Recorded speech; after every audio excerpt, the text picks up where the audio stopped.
PYQ discuss कर रहे हैं क्लास 12th चैप्टर 4 के। ये क्वेश्चन सीबीएसई में 2023 में आ चुका है। क्वेश्चन है beams of electron and proton move parallel to each other in the same direction. आपको बताना है कि वो दोनों क्या करेंगी, एक दूसरे को रिपेल करेंगी या अट्रैक्ट करेंगी। देखो क्वेश्चन में आपके पास बीम ऑफ इलेक्ट्रॉन है एंड बीम ऑफ प्रोटॉन है, वो सेम डायरेक्शन में मूव कर रहे हैं।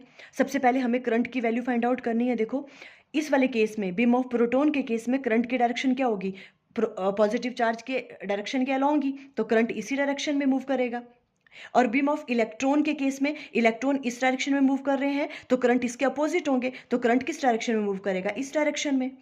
अब देखो करंट अपोजिट डायरेक्शन में फ्लो कर रहा है, it means they will repel each other, तो option B is correct.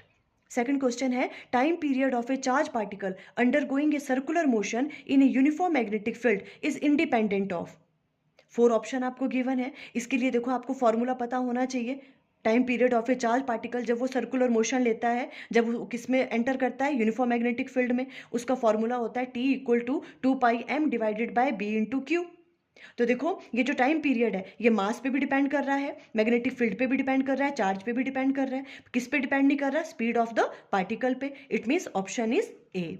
For more previous years questions video का लिंक स्क्रीन पे आ रहा होगा। Thank you.